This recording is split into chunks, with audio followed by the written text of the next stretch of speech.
Hello दोस्तों, तो जैसा कि पिछले एपिसोड में हमने देखा कि ज़्याओचेन को मारने के लिए दो कल्टीवेटर्स की ग्रुप ने उस पर हमला कर दिया था। जो कल्टीवेटर्स तो ज़्याओचेन के सामने कुछ भी नहीं थे, इसलिए वो काफी आसानी के साथ उन सब लोगों को जान से मार डालता है, सिवाय एक के जिसका नाम लिनफेंग था।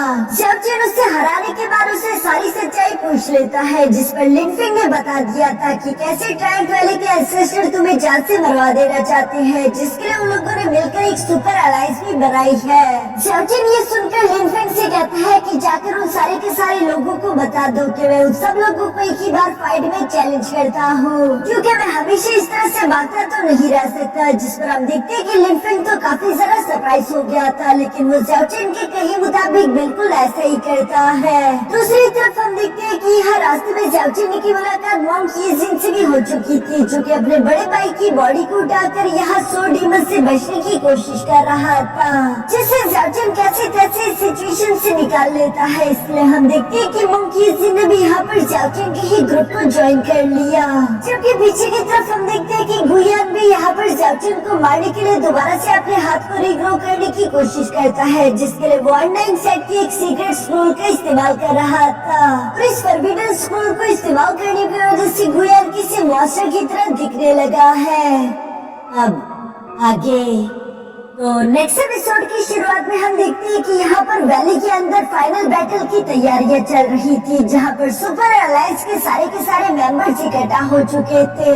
जहाँ हमें जाने को मिलता है कि सुपर अलायंस ने फैसला किया था कि गुयान अपने साथ कुछ साथियों को लेकर ज़्याओचेन को अकेले ही जान से मारेगा, जबकि बाकी के सब लोग सिर्फ तमाशे का मजा लेंगे। और अगर गलती से गुयान कामयाब नहीं हो पाता तो बाकी सब लोगों को इंटरफियर करने की इजाजत होगी। हम देखते हैं कि मिस किंचन ने यहाँ पर मिस ज़ाओलिनीर को भी बुलवाया हुआ था, जिनसे वो कहती है कि मैंने आपको यहाँ पर इसलिए बुलाया क्योंकि एक तरफ आपका पुराना दोस्त और एक तरफ आपका पुराना दुश्मन होगा। मैं नहीं चाहती थी कि आप इस फाइट को मिस करें। जिस पर मिस ज़ाओलिनीर कोल्ड एटीट्यूड के साथ कहती है कि इससे भी और जरूरी काम है, क्या तुम उन पर अच्छे से ध्यान दे रही हो? जो सुनकर मिस किंचन जवाब देती हुई कहती है कि हाँ, आप उसकी फिक्र ना करें, ऑलरेडी मैंने इस पूरे के पूरे ड्रैगन आइलैंड में मौजूद सारे के सारे इमोर्टल से कांटेक्ट कर लिया है, ताकि हम लोग जल्द से जल्द ड्रैगन किंग को ढूंढ सके।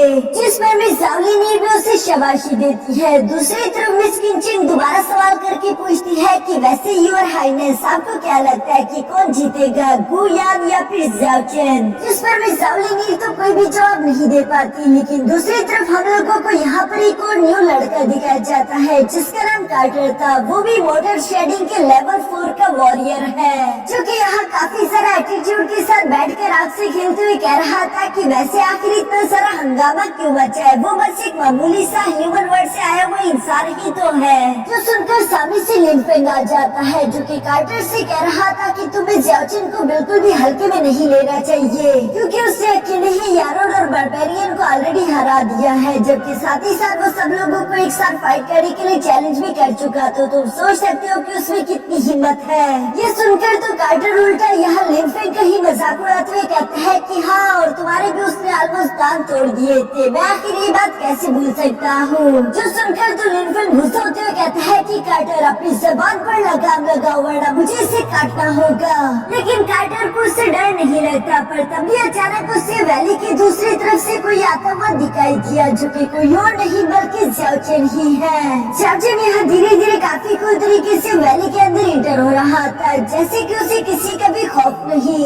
इवन कि वहाँ पर पहले से ही कई सारे लोग ज़्याओचेन को जान से मारने के लिए घाट लगाकर बैठे हुए थे, पर तभी अचानक हम देखते हैं कि सबसे पहले लिनफेंग की फौरन से जंप करते हुए ज़्याओचेन पर हमला करने की कोशिश करता है, जो कि अटैक करते हुए कह रहा था कि ज़्याओचेन कमीने मरने के लिए तैयार हो जा।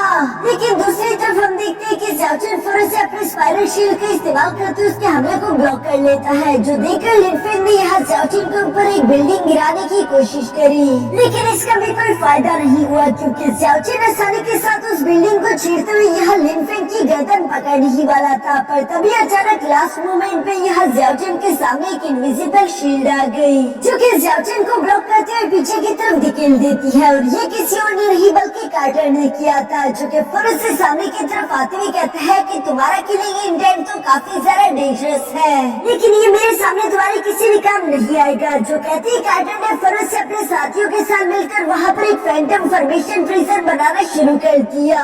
जो फॉर्मेशन प्रिजन इस पूरी की पूरी वैली को घेर लेता है और इस फॉर्मेशन प्रिजन की वजह से ज़ाओ को कुछ भी सही से दिखाई नहीं दे रहा था, इवन कि उसकी सोल को काफी ज्यादा तकलीफ भी हो रही थी। यह इस फैंटम प्रिजन की ये रोशनी देखकर ज़ाओ कार्टर से कहता है, क्या अच्छा तो तुम हो वो जिसके बारे में मुझे मॉम कीजिन ने बताया था कि तुम कुछ ज्यादा ही शो ऑफ करते हो। और ये सब कहती है ज़ाओ काफी कुल तरीके से अपने पास ही ब्लाइंड फोल्ड निकालते हुए अपनी आंखों पर बांध लेता है, जिसकी वजह से उसकी आंखों में रोशनी जाएगी ही नहीं और उसकी सोल को कोई भी डैमेज नहीं होगा। लेकिन ये देखकर तो दूसरी तरफ कार्टर को काफी ज्यादा गुस्सा आ गया था कि आखिर ज़ाओ उसके सामने इतना ज्यादा एरोगेंट कैसे बन सकता है। इसलिए हम देखते हैं कि उसने फौरन से ज़ाओ पर हमला करने के लिए तेजी के साथ आगे की तरफ भागना शुरू कर दिया, जहाँ वो ज़ाओ से कह रहा था कि मरने के लिए तैयार हो जाओ। ये कहते वो ज़ाओ पर अपनी सोर्ड से हमला करने की कोशिश करता है, लेकिन दूसरी तरफ ज़ाओ उसके हमलों को काफी आसानी के साथ सेंस करते हुए डॉज कर रहा था। और सिर्फ यही नहीं बल्कि हम देखते हैं कि ज़ाओ की आंखें बंद होने के बावजूद भी वो कार्टर को सेंस करते हुए पीटना शुरू कर देता है, जहाँ कार्टर ज़ाओ के सामने कुछ भी नहीं कर पा रहा था। ज़ाओ उसे उठा कर पटकने के बाद अपने स्पाइरल ब्लेड्स के इस्तेमाल करते उसकी जान भी ले चुका। ये देखकर तो लिनफेंग की आंखें फटी की फटी रह गई थी। वो फौरन अपने एक और साथी से कहता है कि फौरन ज़ाओ पर पीछे से हमला करो, हम लोग तादाद में ज्यादा है, एक साथ हमला करके हम उसे हरा सकते हैं। लेकिन उसकी ये बात भी दरी की दरी रह गई, क्योंकि पीछे से उस आदमी ने जब अपने डैगर्स का इस्तेमाल करते हुए ज़ाओ पर हमला करने की कोशिश करी तो ज़ाओ काफी आसानी के साथ साइड पर हटते हुए डैगर्स अटैक को डॉज कर लेता है और साथ ही साथ उसे तेजी से पीछे की तरफ जंप करते उस आदमी की जान ले ली। जिसके बाद हम देखते हैं कि वो उन्हीं डैगर्स का इस्तेमाल करते हुए यहाँ पर फैंटम ग्रुप के बाकी के मेंबर्स को भी जान से मार डालता है। ये सब कुछ ज़ाओ ने सिर्फ एक ही सेकंड के अंदर कर दिया था, जिसकी वजह से फैंटम प्रिजन फॉर्मेशन पूरी तरीके से खत्म हो गई। अब यहाँ ये सब देखकर तो लिनफेंग डर के मारे घबरा चुका था, उसे समझ आ चुका था कि उसकी मौत करीब आ चुकी है। वो यहाँ ज़ाओ को समझाने की कोशिश करता है कि प्लीज मुझे बख्श दो। वो किसी भी हाल में बस यहाँ से भागना चाहता था, लेकिन दूसरी तरफ अब ज़ाओ उसे दूसरा मौका देने नहीं वाला। इसलिए इससे पहले कि लिनफेंग यहाँ से भाग पाता, ज़ाओ उसे कहता है कि क्या तुम भागना चाहते हो, लेकिन अब तो तुम्हारे लिए काफी देर हो गई। जो कहते हैं ज़ाओ ने भी फौरन से अपने स्पाइरल ब्लेड्स के सिर्फ एक ही स्ट्राइक का इस्तेमाल करते हुए यहाँ लिनफेंग की भी जान ले ली। यहाँ ज़ाओ रास्ते में आने वाले इन कीड़ों को मिटाने के बाद अपने आंखों से ब्लाइंड फोल्ड दोबारा से हटा लेता है, जबकि बाकी के सब लोग ज़ाओ को इस तरह से फाइट करते हुए देखकर काफी ज्यादा हैरान हो गए थे।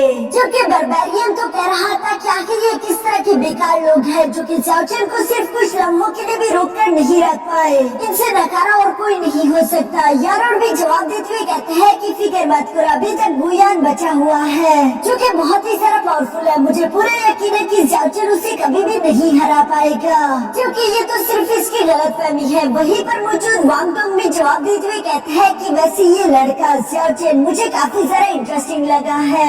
यहाँ जब ऊपर की तरफ ये सब बातें चल रही थी तो नीचे की तरफ हम देखते हैं कि ज़ाओ भी दूसरी तरफ चलते चलते अरिया में आ गया था, जहाँ पर उसके सामने पहले से गुयान मौजूद था।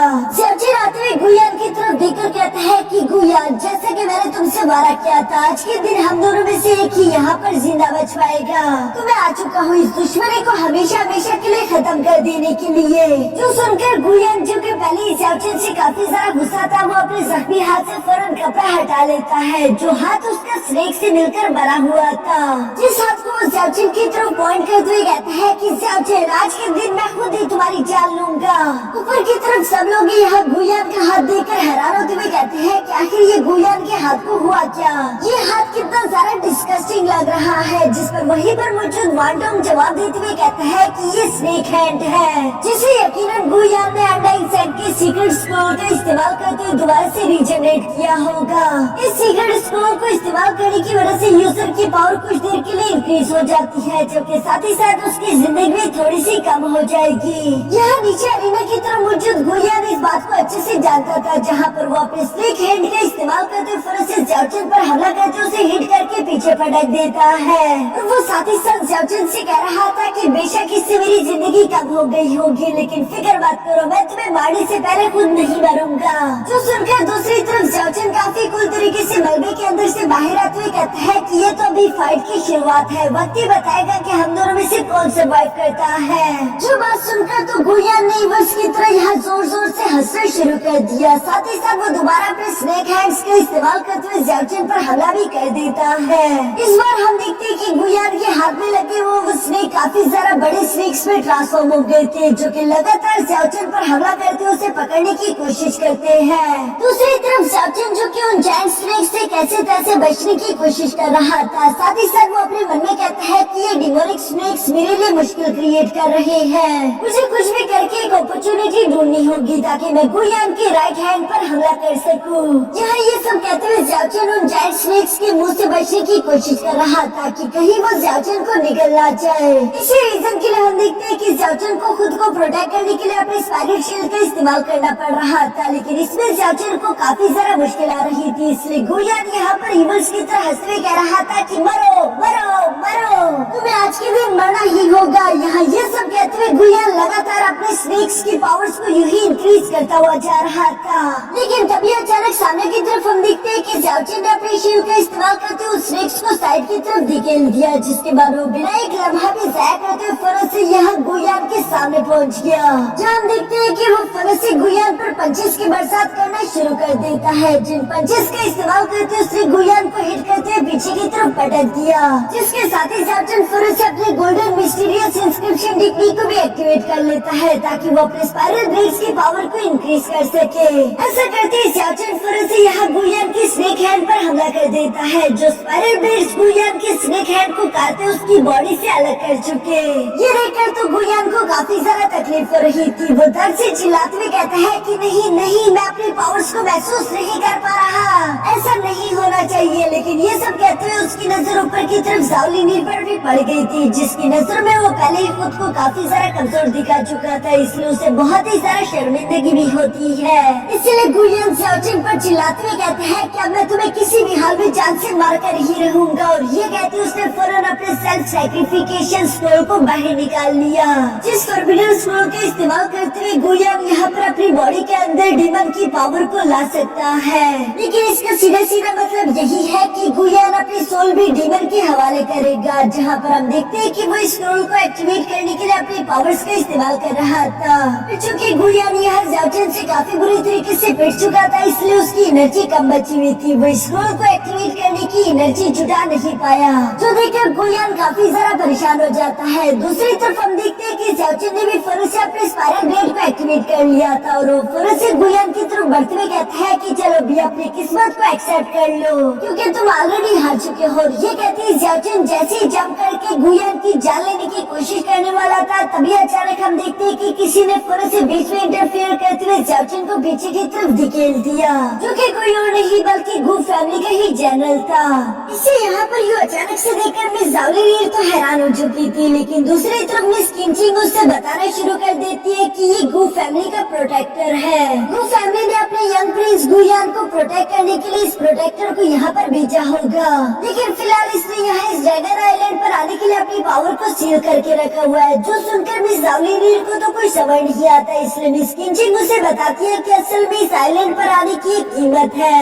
इस ड्रैगन आइलैंड पर बाहर की दुनिया से मॉडल शेडिंग के लेवल से ऊपर के वॉरियर नहीं आ सकते, और चूँकि ये गू फैमिली का जनरल बाहर से आया हुआ है और साथ ही साथ ये ट्रेजरी इनसाइड रेल्म का वॉरियर है, इसलिए मुझे नहीं लगता कि ये ज़ाओचन को हराने के लिए अपनी फुल पावर का इस्तेमाल करेगा, क्योंकि मुझे नहीं लगता कि वो इसकी कीमत अदा करने के लिए तैयार है। यहाँ पर मिस ज़ाओलिन को तो मालूम नहीं था कि आखिर इसकी कीमत क्या होगी, पर तभी अचानक हमें पीछे की तरफ से किंचिंग का अंकल दिखाई दिया, जो कि आते हुए बताता है कि इसकी कीमत है मौत, उसकी बॉडी और उसकी सोल दोनों ही डिस्ट्रॉय हो जाएगी। यहाँ अपने अंकल को देखकर तो किंचिंग फौरन उनकी तरफ बढ़ती है, जिनका नाम मास्टर वांग हाओ था, और इनका पावर लेवल भी फिलहाल के लिए हिडन है, जो कि आते हुए कह रही थी कि मुझे समझ नहीं आ रहा था कि आखिर मॉर्टल रैम से आया हुआ एक इंसान यहाँ गू फैमिली की यंग मास्टर को इस हद तक कैसे ला सकता है। इसलिए मैं खुद इस फाइट को देखने के लिए आ गया जहाँ किंजी को सपोर्ट प्रोवाइड कर रही थी। दूसरी तरफ नीचे अरीना में हम देखते हैं कि यहाँ पर गू फैमिली का जनरल गुयान को समझाते हुए कह रहा था कि यंग मास्टर प्लीज रुक जाइए, आपका रैंक अभी इतना हाई नहीं हुआ कि आप इस फोरबिडन स्क्रोल को एक्टिवेट कर सके। लेकिन दूसरी तरफ हम देखते हैं कि गुयान तो किसी भी हाल में रुकना नहीं चाहता था। वो अभी भी अपनी सारी जान लगाकर उसी सेक्रीफाइस और फोरबिडन स्क्रोल को एक्टिवेट करने की कोशिश करता है, जहाँ वो जोरों से चिल्लाते हुए कह रहा था कि मैं किसी भी हाल में इस जाओजुन को जान से मारना चाहता हूँ। जो सब देखकर गू फैमिली के जनरल अपने मन में कहते हैं कि गुयान अकेले तो इस फोरबिडन स्क्रोल को एक्टिवेट नहीं कर पाएगा, इस तरह से तो वो मारा जा सकता है। लेकिन साथ ही साथ गुयान जिद्दी भी है, वो किसी भी हाल में रुकना नहीं चाहता। तो अगर गुयान यही चाहता है तो मुझे उसकी मदद करनी ही होगी। जो कहती है अचानक हम देखते हैं कि गू फैमिली का जनरल भी हवा में जंप कर देता है, जिसे देखकर गुयान हैरान होते हुए कहते हैं कि अंकल आप ये क्या कर रहे हो। जिस पर उसके अंकल जवाब देते हुए कहते हैं कि मैं इस फोरबिडन स्क्रोल को एक्टिवेट करने में तुम्हारी मदद कर रहा हूँ, फिर चाहे इसके लिए मुझे कोई भी कीमत क्यों न चुकानी पड़े, मैं इसके लिए तैयार हूँ। जो कहती है अचानक हम देखते हैं कि गू फैमिली के जनरल ने अपनी ट्रेजरी इनसाइड रेल्म की पावर्स का इस्तेमाल करते हुए आखिरकार उस फोरबिडन स्क्रोल को एक्टिवेट करने में यह गुयान की मदद कर दी थी। जिस फोरबिडन स्क्रोल की एक्टिवेट होती है अचानक उसके अंदर से काफी पावरफुल एनर्जी अनलीश होना शुरू हो गई। साथ ही साथ जमीन के अंदर से कुछ स्केलेटन्स बाहर की तरफ आ रहे थे, जो कि गुयान को निगलते हुए अपनी सारी की सारी एनर्जी को यहाँ गुयान की बॉडी में ट्रांसफर कर देते हैं। दूसरी तरफ अपने ट्रेजरी इनसाइड की पावर्स का इस्तेमाल करने की वजह से गुयान के अंकल भी समझ चुके थे कि उनका अंत करीब आ चुका है, इसलिए वो मरते मरते अपने आखिरी अल्फाजों में गुयान से कहते हैं कि प्लीज हमारे फैमिली के हेड को बता देना कि उनके सर्वेंट ने तुम्हें बचाने के लिए अपना बेस्ट दिया। और तभी अचानक हम देखते हैं कि आसमान से एक लाइटनिंग तेजी के साथ यहाँ उस जनरल की बॉडी पे जा गिरी। जो लाइटनिंग सिर्फ एक ही झटके में उसकी सोल और बॉडी दोनों को शैटर करके रख देती है। ये देखकर मास्टर वांग हाउ तो काफी ज्यादा परेशान हो गए थे और वो समझ जाते हैं कि जब तक वो ड्रैगन आइलैंड पर है वो किसी भी हाल में अपनी फुल पावर का इस्तेमाल नहीं कर सकते, वरना उनका भी यही अंजाम होगा। दूसरी तरफ हम यहाँ गुयान की बॉडी को देखते हैं, जो कि उस फोरबिडन स्क्रोल की वजह से एक डीमन बॉडी में ट्रांसफॉर्म हो चुकी थी। साथ ही साथ उसका लेवल भी ब्रेक थ्रू हो गया, जिसका मतलब कि गुयान इस मोटर शेडिंग के 5 स्टार रैंक का वॉरियर बन चुका है, यानी कि वो ज़ाओजिन से भी एक लेवल ऊपर जा चुका। ज़ाओजिन भी यहाँ पर गुयान की बॉडी से निकलने वाली इस डिमोनिक एनर्जी को देखकर काफी ज्यादा हैरान हो जाता है। दूसरी तरफ हम देखते हैं कि गुयान अपने अंकल की मौत पर काफी ज्यादा गुस्सा हो गया। वो गुस्सा होकर अपने अंकल का नाम लेकर चिल्लाते हुए कहता है कि ज़ाओजिन तुम्हें इसकी कीमत चुकानी होगी। जिसके लिए हम देखते हैं कि वो फौरन अपनी पावर्स का इस्तेमाल करते हुए डिमोनिक स्वॉर्ड समन कर लेता है और इसका इस्तेमाल करते हुए उससे किसी के साथ आगे की तरफ बढ़ते हुए ज़ाओजिन पर हमला करने की कोशिश करी। ज़ाओजिन जो कि यहाँ पर स्पाइरल शील्ड का इस्तेमाल करते हुए स्वॉर्ड के अटैक्स को ब्लॉक करने की कोशिश तो कर रहा था, लेकिन इसका कोई फायदा दिखाई नहीं दे रहा, क्योंकि इस डिमोनिक रूप में आने की वजह से गुयान की स्ट्रेंथ काफी ज्यादा इंक्रीज हो चुकी थी। इसलिए ज़ाओजिन के लिए उसके हमलों को ब्लॉक या फिर डॉज करना काफी ज्यादा डिफिकल्ट होता जा रहा था। इवन कि जब ज़ाओजिन ने मौका पाकर यहाँ गुयान के मुंह पर एक जोरदार किक करने की कोशिश करी तो गुयान अपनी जगह से हिला ही नहीं, उल्टा वो इवल्स की तरह हंसने लगा, जो देखकर ज़ाओजिन समझ जाता है कि ये मेरे लेवल से आगे निकल चुका है। इसकी बॉडी भी ऑलमोस्ट इंडिस्ट्रक्टिबल बन चुकी है, मुझे इसे हराने का कोई न कोई दूसरा रास्ता ढूंढना होगा। जबकि दूसरी तरफ हम देखते हैं कि गुयान के सर पे भी यहाँ पर सिर्फ मौत का जुनून सवार था। वो लगातार ज़ाओजिन पर स्लैश अटैक्स करते जा रहा है। इस स्लैश अटैक्स को ज़ाओजिन भागते भागते डॉज करने के अलावा कुछ भी नहीं कर सकता था। तभी अचानक हम देखते हैं कि यहाँ डीमन गुयान ने फौरन एक लेजर बीम का इस्तेमाल करते हुए ज़ाओजिन पर हमला करने की कोशिश करी। जो लेजर बीम डिमोनिक एनर्जी से बनी हुई थी, ज़ाओजिन के पास ये अटैक डॉज करने का मौका नहीं था, इसलिए हम देखते हैं कि वो अपनी स्पाइरल शील्ड का इस्तेमाल करते हुए इस अटैक को ब्लॉक करता है, जिसकी वजह से वहाँ पर एक बहुत बड़ा ब्लास्ट हो गया था। ये देखकर गुयान यहाँ ज़ाओजिन को ताना मारते हुए कहता है कि डरपोक इंसान, अब तुम बात क्यों रहे हो? क्या तुम मुझसे आमने सामने फाइट नहीं कर सकते? ज़ाओजिन की भी ये सुनकर सटक चुकी थी। वो यहाँ गुयान के सामने खड़े होते हुए कहता है क्या चाहते तुम मुझसे डायरेक्ट फाइट करना चाहते हो? अगर ऐसा ही है तो चलो आ जाओ, मैं तुम्हारी ये ख्वाहिश पूरी कर देता हूँ। जो सुनकर गुयान यहाँ तेजी के साथ ज़ाओजिन पर हमला करने के लिए उसकी तरफ बढ़ने लगा। तभी अचानक हमें जानने को मिलता है कि ज़ाओजिन तो अब तक गुयान से 2 कदम आगे सोच रहा था। जहाँ गुयान को लग रहा था कि ज़ाओचन सिंह भाग कर गुयान के हमलों को डॉज कर रहा है, तो ये बात पूरी तरीके से सच नहीं थी, बल्कि वो इस अरीना में चारों तरफ भागते हुए एक फॉर्मेशन में क्रिएट कर रहा था जिसे गॉड सीलिंग फॉर्मेशन बोलते हैं। इसलिए यहाँ गुयान जब ज़ाओचन पर हमला करते हुए ज़ाओचन की मनचाही लोकेशन पर पहुंचा, तो तभी अचानक ज़ाओचन ने उस गॉड सीलिंग फॉर्मेशन को एक्टिवेट कर दिया, जो एनर्जी फनस से यहाँ गुयान को घेर लेती है। और साथ ही साथ हम देखते हैं कि उस फॉर्मेशन के अंदर से चेंज निकलते हुए यहाँ गुयान के पैरों को जकड़ चुके। ये देखकर गुयान को तो कुछ भी समझ नहीं आ रहा था, बल्कि वो चिल्लाते हुए कह रहा था कि आखिर ये सब क्या हो रहा है। दूसरी तरफ हम देखते हैं कि ज़ाओचन ने चारों तरफ अरीना में धुआं कर दिया था और वो इस धुएं का इस्तेमाल करते हुए गुयान पर लगातार हमले भी करने लगा, जहाँ वो साथ ही साथ गुयान से कह रहा था कि अब तुम्हें झटपटाने की कोई जरूरत नहीं, जल्दी ये गॉड सीलिंग फॉर्मेशन तुम्हारी सारी की सारी डिमोनिक एनर्जी तुम्हारी बॉडी से खींच लेगी।